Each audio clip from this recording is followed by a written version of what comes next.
Counselor? There's a raccoon stuck in the vending machine. That's so annoying. I wanted a snack. Welcome to Trail Mix. Our mini episodes from Camp Counselors podcast. Each week, the stories come from you, our Camp Shady Birch campers. We want to hear your juicy gossip, Top secret confessions, embarrassing and scary stories. and sprinkle in our sage counselor advice. Trail Mix is for the campers. And God, do we love ya. Hey, happy campers. Welcome back to Trail Mix. This is our mini episode where we read listener submitted stories brought to you by listeners just like you. Thank you. Welcome back, everybody. Happy Monday if you're listening on time like a proper camper. But a lot of people catch up. So I wonder what day you're listening on. Never a Sunday. That's reserved for the Lord. Right. I don't listen to podcasts on the weekend. Is anybody listening on the weekend? Let us know. A lot of people do. I think when people are like moving or painting or doing errands, it's a big podcasting day. Facts, mama. Well, speaking of big days, it is a big day. It's not new news, but I want to talk about it, and I've been waiting to talk about it on the show. And it kind of feels appropriate for a Trail Mix starter for our Bravo girlies or our New England girlies. Big major update if you've been living under a rock. Real Housewives of Rhode Island has been announced as of a couple months, but it's been like kind of a rumor now since Christmas. And initially I didn't believe it, but like it's fully announced by NBC Universal. I didn't believe it either. I remember there were rumors going on that there was like a camera crew filming people. And like friends of being like, blind item. And you can never believe the blind items because half the time they're always wrong. No, wait, who is the Gossip Girl account? You don't like Dumas, but I do like her because she follows me, and I'm not going to badmouth Dumas, but you say your own piece. No. I'm just saying a lot of the blind items that they get sent end up being like completely false. And they never go back and like circle back and like, hey, should we check back in on that one? We're just a little too busy to be on the next one. But this one ended up being true. And for those who don't watch Bravo, for Real Housewives of New York, they did this thing where 2 seasons ago, they kind of like recast everybody. Like they dropped the whole last cast, every single person. Usually they'll like integrate 1 or 2 girlies into the cast, but they did something I don't think they've ever done that before, have they? No, and it was a complete and utter flop. And we're friends with some of the new girls, but they didn't have like that relationship. They were too all like segmented, and you can't make 8 strangers become complete friends on a TV show. Not in this day and age. Everyone is too self-aware of social media and how they're being perceived. So it's been hard to kind of start a new franchise. The last successful one to start was about 5 years ago, maybe 6, with Salt Lake. Yeah. So this one is interesting, because Rhode Island is like, I'm closer to where this cast is filming than Boston, where I grew up. Like, right, it's like right around the corner. I'm probably like, where I grew up, I'm probably like a little bit like an hour and 15 south of Boston, but like I went to school in Providence. I commuted every day for 4 years basically, and that was like a 40-minute drive, and they're all focused in the Providence greater area, Cranston, Warwick, Johnston, which is kind of crazy for me because as a mega fan of Bravo, I do think this is going to do really well. I know there's a lot of people who have their doubts, but I believe in the area where I grew up in. Where are the Breakers? The Breakers are Newport, and I thought it was interesting that they didn't decide to kind of base the girls in Newport, because I think Newport historically does have a lot of money, a lot of class, a lot of like, I don't know, like upper echelon. But the thing is with Newport, it is kind of its own little like community, and I don't know if they want Bravo to touch that. I don't think so. I don't think they want camera crews there, and I don't think the people who have enough money to live in Newport want to be in Bravo. I think the sweet spot of what they're doing with this cast is they all have, it sucks, but you kind of have to have money to do the show. Like, no one wants to watch Brokies on this show. That's reserved for TLC. No, it's true. TLC casts the Brokies and the people that they pay on. TLC also pays like absolute garbage. That's why you're seeing people on a TLC show live in squalor 10 seasons later. They're throwing their money out the window, and also they're not being paid a lot. Right, and there's a lot of kids on TLC, and it's like the kids are not being secured. Like it's pretty much just being funneled into the parents, allegedly. But with Real Housewives, they have to have a good amount of money, and there is a pocket in Cranston and the Providence area that does have a lot of money. This cast, we don't know the official official cast yet, but it's pretty much cleared. Like Reddit knows all. And this cast does seem to be like younger. We're talking like early 30s to early 40s, which is a little young for Real Housewives. But the trick is here is they are predominantly Italian, which does matter in the Real Housewives universe because New Jersey's on pause right now, and that was heavy Italian. But there is a really big Italian population in Massachusetts and Rhode Island, specifically in that pocket. And these girls seem to already know each other a little bit or know of each other because Rhode Island is a small state. I think you can drive through it in like less than 2 hours. So I do think this is kind of exciting in my mind, and I have full faith that these girls are going to rock it. Yeah, I think it's fun. I think it's exciting. There is an Instagram account. It's unofficial. It's Real Housewives of Rhode Island. They secured that. It is not verified, but they posted something on May 8th, and it says, in the smallest state in America, privacy doesn't exist, and drama is a local sport. You can run, but you can't hide. And then they posted all the girls that are allegedly on it. So I'm excited for it to be Rhode Island, but I'm just curious why Rhode Island? Like, why not Philly? I think it's Rhode Island because I think they found a group of girls. I think it was less about the state and more about the girls. There's one girl on there. She goes by the Lip Bunny. Her name is Brianna LaTorres or Latore. She's 34 in East Greenwich, Rhode Island. So before this was announced, for years I've known about the Lip Bunny. She was like the first big med spa girly in my area. Her office is actually in Fall River, 2 towns over from where I grew up. And she's kind of a local bad bitch. She really is. She's young. She's done up. She's got more filler than any person I've ever seen on the face of the earth. And I think she's going to be the leader. She already has like organically, I think like a couple 100,000 followers. So a lot of the comments that I was seeing, I'm just thinking about it because why I don't think the relaunch of New York worked was because they didn't know each other. They were complete strangers. Whereas like the older seasons of Real Housewives, for the most part, at least some of the girls knew each other. So it was like each other. Yeah, it was like an established friendship or there was like some sort of history that the audience could understand versus us watching people meet for the first time and figure out a friendship. It's uncomfortable to watch and we want to step into something that's already happening. I think too, these girls are continuing to hang out because I was on their Instagram searching. Like these girls are very unknown at the point. Like some of them have like 3,000 followers on Instagram. So their lives are about to completely change, but they're posting each other still. And they stopped filming like months ago. And like one of the girls was just at the Lip Bunny's place, like getting like injections. Like, so they're all still kind of like talking, which I think is a good sign that the relationships continue when the cameras go off,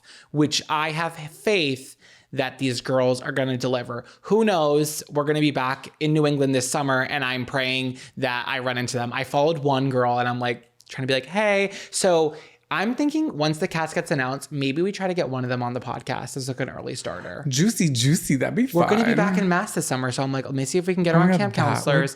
I have one in mind that I think, and it's not the Lip Bunny. I think she's a little too. Is it Dolores Catania? Well, yeah. Dolores from Real Housewives of New Jersey is speculated to come down with a summer house kind of situation and be a friend of, which I think is strange because she isn't from there. So I don't know if that's true, but I keep seeing that a lot. I think Dolores in my book is very well liked. She's very like middle playing field, but will take a side. You know, I feel like she plays fairly and from everybody involved in the Bravo universe, I feel like she's pretty even keeled. Yeah, I'm curious in the comments. Before we start today's episode, drop a little like or a comment in our YouTube or Spotify comments. And gotta check my comments. Do you believe that where you're from would be a good Real Housewives? And like, be honest. Like, if you don't have it, you don't have it. Like, I don't think there should be a Real Housewives of New Bedford. That's Fall River. That's where Lip Bunny is from. But Fall River they have a lot going on in Fall River. Yeah, but it's not Real Housewives. I guess. It's something else. I think it's magic. I think it's lightning in a bottle where I'm from. Something in the water in Fall River. Something in the water in South Coast, Massachusetts, 100%, but it's not Real Housewives-esque, and that's why she moved to East Greenwich. She's a bitch. I gotta separate herself, and I don't blame her. Wait, this isn't about this. No, it's not. This is about the campers. Hello. Should we start today's episode? Yes. What have you got? Okay. I have a camper's work drama that is truly dental damning and stressing a queen out. Dental damning. Oh my God.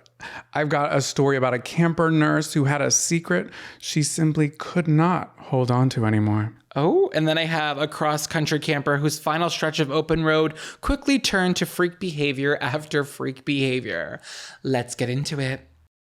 Attention campers, summer is right around the corner, and I think it's time to start feeling tropical. Let Tropical Smoothie take you straight to tropic time with their fresh from the blender smoothies and beachside bites. Campers, I have been a fan of Tropical Smoothie Cafe for well over a decade, and nothing hits quite as good as a detox island green smoothie and a Caribbean jerk chicken wrap for lunch. It's light, refreshing, and makes me feel oh so luxe. Transport your day right to the tropics with Tropical Smoothie Cafe's wide variety of smoothies, wraps, tropic bowls, and flatbreads. It's time to get out of your lunchtime rut. Whether you're chained to that office desk or dealing with those little rascals you call children, treat yourself to something you will definitely love. Who said a quick lunch can't feel like a tropical vacation? I'm trying to make every day a tropical getaway, only at Tropical Smoothie Cafe. And with the Tropical Smoothie Cafe app, you can order ahead, start earning rewards, and turn an on-the-go lunch into all-inclusive Caribbean resort vibes, baby. Visit tropicalsmoothiecafe.com to find a cafe near you.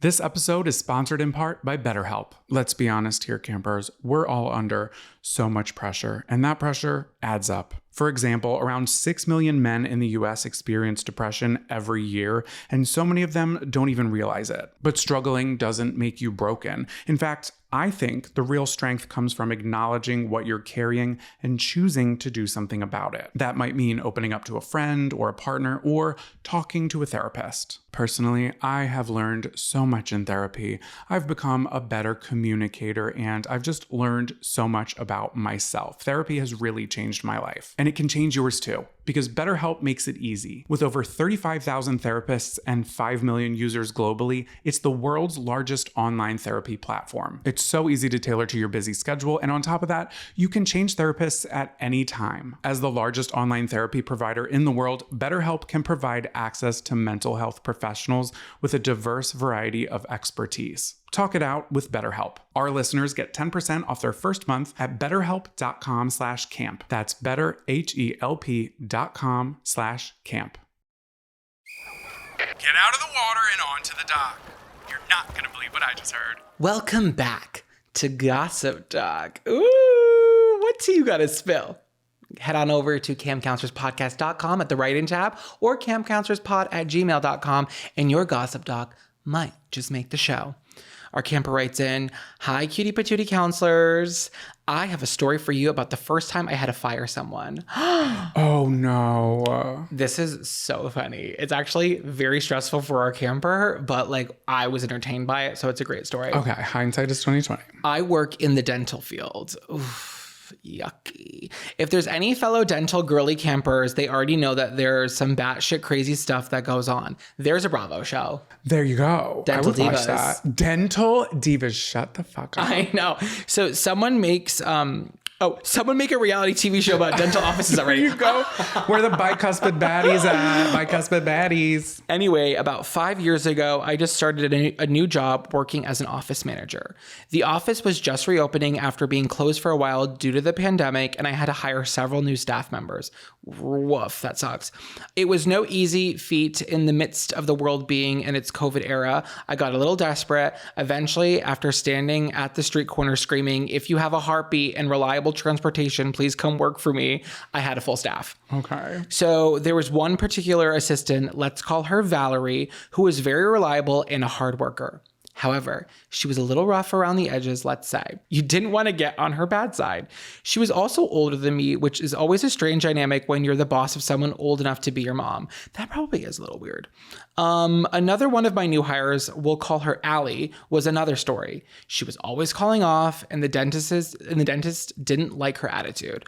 I also had to stay at the office until 10 p.m. one day with a plumber because someone flushed a mop head down the toilet, and even though I could never prove it, I know it was Allie. Flushed a mop head down the toilet. I'm assuming it's one of the disposable ones. Also, being an office admin or like an office manager and having to be at a dentist's office until 10 o'clock at night is absolutely absurd because you know that bitch shut down at 6.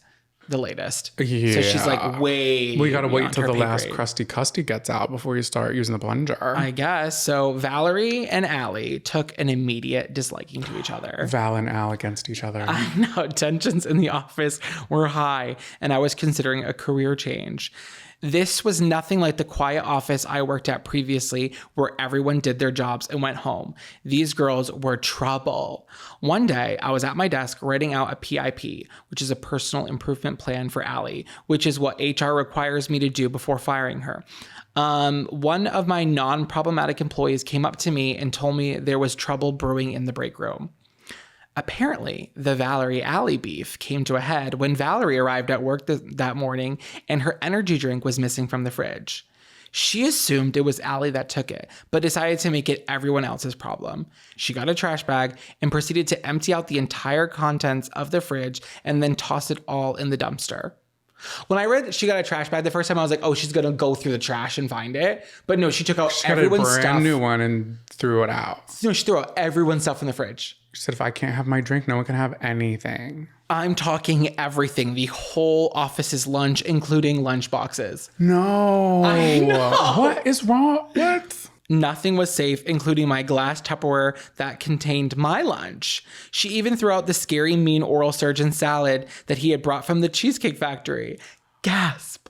That's a bummer. That's probably the biggest loss in the bunch. I asked her what possessed her to do something so diabolical. Her response, someone stole from me and I was just getting even. Okay, psycho. I shut myself in my office, called my boss, and was able to let her go that same day. Yeah, that's kind of like, you gotta go. I ended up watching the cameras to find out who actually took her energy drink. It was the scary oral surgeon.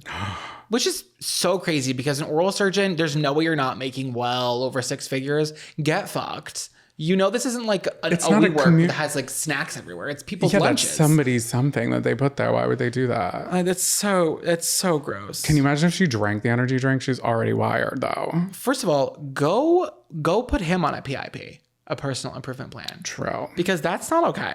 What happened to Allie, you ask? I never had to fire her because she just stopped showing up. Oh. Okay. Well, as for me, I finally left that office after a patient threatened me and called me an ugly ass bitch and said I looked like Miss Piggy, all because I dared to ask her to agree upon payment. People are vicious. That's all I got. I love you both so much. Someone sedate me in cabin 3.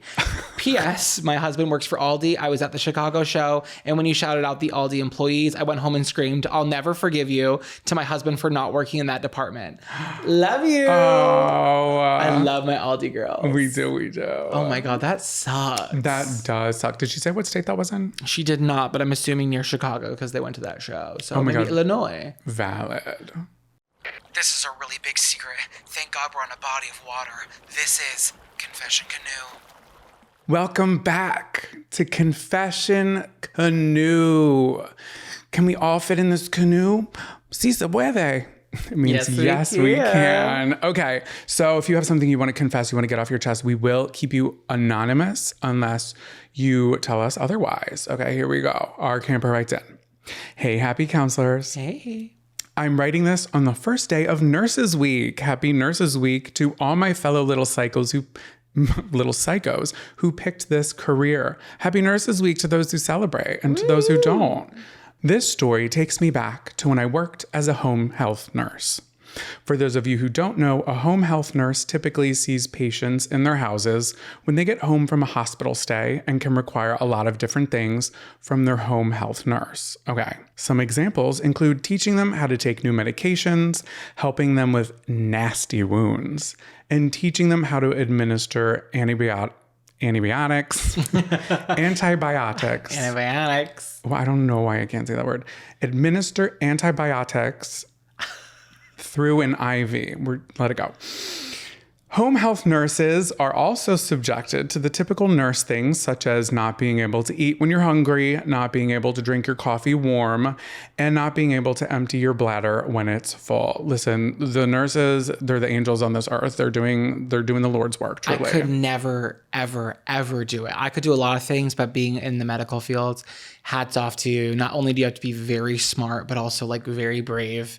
And you have to have like, on your feet. Yeah, like strong mama values. You have to like not be squeamish, not be squirmish, and just be like fine. I could never. Not me. I'm far from fine. My new memoir. Okay, so this story is about IV antibiotics. This type of visit at a patient's house typically takes a long time because it's a new thing for most patients, and there's a lot of precautions we have to take to make sure patients are learning safely. That makes sense. So, one day I was overworked as always, and my boss asked me to see a new patient for new IV antibiotics. No problem, right? Wrong. This patient lived over an hour away from where I was, all highway driving, and their antibiotics was due in an hour. Okay, so I guess we're on a time frame here. Mm-hmm. So I had to hustle to get there on time. Midway through my highway driving, my second Red Bull of the day really made its presence known in my bladder. I had to pee, but I couldn't stop or I'd be late. I decided I would get in, get out, and stop at a McDonald's to pee on my way home. Finally, I get to the patient's house. To make matters worse, they're 90 years old and have dementia, so their 3 kids are there to learn how to administer the IVs. I also learned they do not speak English and only speak Korean. That's gotta be hard, especially you gotta really make it clear for them too. That should have been in like a note. That should have been like a bilingual or a Korean speaking nurse to do that. That doesn't seem safe. Yeah, because that can, yeah, because they gotta know what they're doing. Okay. This isn't an issue at all. However, okay.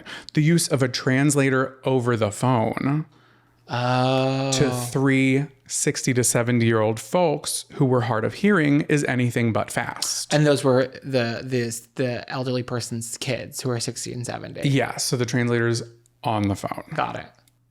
I start to sweat. My bladder squeezes at the thought of being in this house for longer than I anticipated.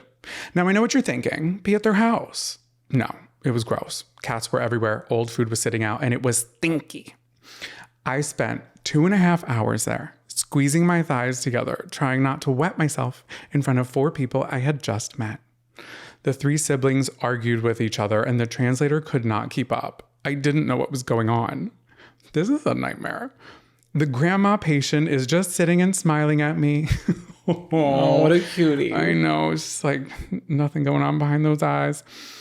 I forgot to mention, this took place in July, and they don't have air conditioning, so my crack is sweating too. Oh, no. I think I'm able to hold it, but my body feels like when you're about to arrive home and you know you're about to have access to a bathroom, it's like the body keeps the score. Like truly, my body knows when I'm about to pee, and it's just like already releasing. Like my muscles, like I just can't do it anymore. I know I only have a few minutes left in this poo-poo cat house. I can make it out. But unfortunately, my poor bladder could not hold on any longer. I start to pee a little bit and then a lot. At this point, it's like I think it's, you can just use the bathroom there. I would have just used the bathroom. I was wearing black pants and was able to stop it. So it was just enough to make me feel like I'm a disgusting little pig in a poo-poo cat house. I try to stay neutral. I try to pretend like I didn't just wet myself as an adult. Finally, I'm finished with my teachings and I can leave. When, after not speaking for the entire 2.5 hours I was there, dementia grandma says to me through the translator, "You helped us so much. We're so grateful. Can we take a picture with you?" No. And I could tell her camper's just like, yeah, totally. I wasn't going to say no, so I stood there with pee in my pants, smiling with a group of seniors I've never met, taking a picture. Peace sign, duck lips. Peace sign with the peace sign. Somewhere out there, a family has a picture of me smiling with soaked pants. I ended up getting a new job where I don't have to choose between urinating or working, and I hope this can be a cautionary tale to always empty your bladder when you need to. Love always. Go piss, girl. And it really is life or death. Like you have to give medication on time, and you can't be like, "Oh no, I'm gonna piss myself." You know what I mean? I know. Tricky, that was, sticky, and wet. That was difficult, and I'm there for you. But it does suck. Like, not that I'm relating it to me, but late at night when I'm like so comfortable in bed and I'm wrapped up in my Egyptian cotton blankets, and I just have to pee, and I'm like, oh, I can hold it till morning, but I know I can't, so I just have to get up and do it. That sucks. Little Miss UTI. That's what they call me. This episode is sponsored in part by Factor. Summer is here. We've got more sunshine, more adventures, a whole lot more sweating, and honestly, the last thing I want to do after having a fun, gorgeous, long day out and about is stand over a hot stove for an hour. That's why I love Factor. Their chef-crafted, dietitian-approved meals are ready in just 2 minutes. No prep, no cleanup, no kitchen meltdown. Their meals come fresh, never frozen, and they've got so many options like Calorie Smart, Protein Plus, Keto, and so much more. I have talked about this before, but my current favorite is part of their global flavors selection. It is the ginger teriyaki salmon with roasted cabbage, forbidden rice, sesame green beans, and roasted onions. Oh, campers, it's giving gourmet. It tastes like I was eating out at a restaurant, okay? And it's helping me stick to my goals even when I'm busy. We're saving time from the grocery store. We're saving time from cooking. We're saving time from cleanup. Factor has saved me. I mean it. Get started at factormeals.com/camp50off and use code camp50off to get 50% off plus free shipping on your first box. That's code CAMP50OFF at factormeals.com/CAMP50OFF to get 50% off plus free shipping. Scary stories around the campfire. Welcome back to Scary Stories Around the Campfire. Everybody buckle in, grab one of those Egyptian cotton blankets, and let's get into it. Hello, captivating counselors. Oh, that's a new one. I've never heard that one. Long-time camper here and big fan of your stories. I am from Lancaster, Pennsylvania, and have lived in Philadelphia, Boston, and Providence, Rhode Island. Oh, wow. I have now settled in Vermont, but I love hearing all your stories about these areas. How close were you to the Kellogg's factory? Could you smell it from your front yard, I wonder? Or Hershey. Or Hershey, or maybe we're close to the Amish. It's all here in Lancaster, Pennsylvania. Visit lancaster.com. This may seem a bit long, but take it as a cautionary tale. I remember you two discussing the idea of taking a cross-country road trip. I was living in Utah at the time and actually drove my stuff to Vermont when I moved. The trip was supposed to take about 4 days, but ended up taking 6. More on that later. So picture this. It's August 3rd in the hot Utah sun, and I'm driving myself, my cat, who looks like yours, by the way, and pulling a trailer with my 2014 Jeep Wrangler. Buffy would never do cross country. We'd have to sedate her. We would have to sedate her. She'd have to fly. She'd have to go on tranquilizers and fly. She could not make it. No, I could not fly with her. No, never. I just passed Moab and I'm on my way to Colorado when my tire literally explodes. Scary. I look around in all directions, only road and desert. Oh my Thank God I just passed a town not too long before and had enough service to call my father. This is not the scary part of the story. Basically, it ended with my dad organizing for someone to come change my tire while I sat in the running car with my AC listening to Taylor Swift. I'm only just a girl. You got to do what you got to do. You're in survival mode, so you might as well entertain yourself. So a few full days of driving and sweaty nights in Walmart parking lots goes by, and I am now on the final day of driving, crossing the great state of New York. Oh, so you're so close. 4 hours away from my new Vermont home, and holy shit, I heard the most horrifying noise I've ever heard coming from my engine.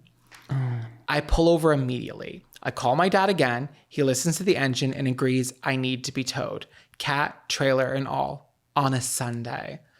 Like, it always is. It always... Actually, now that I'm thinking about it, maybe cross country is safest Monday through Friday. Yeah, let's Just to keep it a make weekday sure. activity. But wait, or do you tell people not work on Sundays? Who wants to work on a Sunday? AAA, I'm sure. Yeah, that's true. So she panics. Where will I go? What will I do? I immediately start sweating. And of course, the inevitable worst thing happens. I'm going to poop my pants. Big IBS girly over here. Before I can even consider holding it, the train has left the station and I jump out of the car. So this is probably a bout of colitis. I've had situations when I'm very stressed and my body just like evacuates. It's evacuate the dance floor, murder on the sidewalk at this point. There are no trees in sight, just miles of busy highway stretched on both sides and open grass next to the road shoulder. It's, yeah, what are you going to do? You can't even duck down. It's just No. and you know people are going to drive by and honk like, beep, beep, beep, beep. That's what I would Or do. at least they're looking, you know what I mean? Yeah. Every time I see a man come out of the woods on a highway, you're like, he peed. I'm like, he killed somebody. But what I will say, granted, is that they can't see your face, you know? So you kind of of are anonymous and they're just driving by so fast you're never going to see them again. But think about how many cars are driving by on the highway. That's at least like 20 to 50 strangers. It's true. So our camper says, I have no option. I chose to squat between the Jeep and the trailer, thinking people will only have the opportunity to see me if they look over just as they are driving by. That's smart. The deed was done, but now all over the road. Oh no. Oh no. The tow truck guy is going to see my shame. Wait, Oh, no. because now this is a category 5 emergency now. What do we do? What? He's like, what is that? Why is that fresh? It's, oh my God, it's still hot. Oh. I would get a newspaper. Who has one of those? Do you have an old Cosmo in the back seat? Something like that. Scoop it. I don't TV even- guide, Oh my God. comic book. Open your suitcase and sacrifice a shirt. You've got to have something in the glove box. You know what? The guide, the book guide. The manual? Yeah, Throw the it manual. the fuck out. Who cares? It's all digital anyways. Exactly. The Lin-Manuel Miranda. I quickly pour Dunkin' iced latte on it and cover it with street trash. Okay, well, I don't know you, but I know this is one of your low points for sure. This is a low point in your life, and I'm glad you're sharing it with us. But pouring old Dunkin' iced latte in street trash over your hot boiling shit on the side of a highway where your engine's blowing up it's not a good moment for you. It's a good moment for us here at the camp, but my God, camper. So the driver comes up, tells me my car is better off dead and that he will tow me to the nearest dealership, which is not open. Oh, so it's like totaled. First of all, how do you know? Yeah. I'm literally a tow truck driver. I see cars all day long. Oh my God, that's so true. I'm such an idiot. Literally, like anybody can tell me anything with like. I know, but how are we enough supposed to? oomph. Yeah, we don't know. Yeah. So tearful, panicked, and smelling like excrement, I quickly Oh, book girl. a lovely Airbnb cabin on the Finger Lakes and arrange an Uber to get me there. Obviously, it's also raining at this point and so hot still. It's just a mess. It's just awful. Let the rain wash it away, you know? I stand alone in the dealership parking lot with a bag of clothes, my cat and her litter box in the rain when the Uber pulls up. The man is excited to talk to me about Utah, seeing that he is Mormon for 50 entire minutes to the campsite. Oh my God, Like, no. This is it's not just- the time nor the place. In my head, I'm picturing like the end of Breakfast at Tiffany's, but like a lot more sad. It's a terrible, terrible time. Sir, I'm barely hanging on at this point. I arrived to the cabin to find out that there are no blankets, pillows, or food in the area. Like, don't sell an Airbnb experience without a goddamn pillow or blankets. Like, the fact that we have to ask that when booking Airbnbs, it's insane. I've never experienced that. You've experienced that before. I have, and I talked about it on this very program. It was the episode where I fell down the stairs. I fell down an entire flight of stairs, and they were all wood. You were bruised. I was battered. Yeah, I was like purple, but they did not have pillows. They didn't have blankets. It was very bizarre. Okay, well, she said her dinner was a protein bar that turned to crumbs after sitting in the bottom of her backpack all summer. Not awesome. It's gotta be a Nature's Valley. Yeah, the old formula. They did taste good. They were good. Oh my God. The only time I would eat yogurt, I would have strawberry You yogurt. could just crumble right up. And the peanut butter. Oh my God, peanut butter and strawberry. Great mix. I take a shower with at least 8 spiders and no soap, but at least I did get to swim in the Finger Lakes. Great. So the poop is off of you. No soap, just a little rinse in the lake. Yeah, but a lake isn't fresh water. I know, but it's all a part of life and the experiences and a great story that we're getting right now. It's true. The story continues in a few more unfortunate events, such as Ubering back the next morning with a man who said he had just smoked a blunt before texting and driving me, having to buy a new car on the spot with a bunch of salesmen who knew I was desperate, and my cat dumping all of her food and litter on the ground when I stayed in a hotel the second night. Oh my God. Moral oh my of God, the the cat is there the whole time too. Where's the cat pooing? I know she had to like make She had a do. litter box. With litter? Like a giant box of litter? Yeah. Oh yeah, because she was in her car. Oh my God, this is a mess. Moral of the story, road tripping is one of my favorite ways to travel, but hunties, you better be prepared and make sure your vehicle is prepared too. Excited to hear where you end up going for a road trip, giggling, snuggling my cat, and trying very hard to maintain homeostasis in my bowels while driving the camp excursion bus. All through inspection, that is. After a thorough inspection, that is. Oh my God. I've never considered our camp excursion bus. Excursion what? Excursion bus. For our camp field trips, of course. Oh, excursion bus. I thought you were like, I don't know. My brain just really wasn't understanding what you were saying that. Yeah, the excursion bus. Love that. If you have a cat in this situation, she could have just poured some litter in the litter box, took a shit, covered it up, and then slingshotted that across the field. True. That's what I would have done. Yeah. But honestly, I probably wouldn't have thought of that. Well, okay, I'm glad. Well, now you have that. Tuck it away in case. But you never have diarrhea. That's for me. We should have a box of litter in the back of the car for me at all times. You're supposed to do that during the snowy weather. No, it's for too. diarrhea. It's for diarrhea for me. I was going to say it was for traction for the car, but... Everybody get AAA. We love you so much. Thank you so much for writing in and listening to today's Trail Mix. You can send your stories into camcounselorspod@gmail.com or go to camcounselorspodcast.com on the write-in tab. Please like and subscribe. Rate our show 5 stars. You know the deal. We'll see you Wednesday. We'll see you next week. And with that being said, lights out, campers.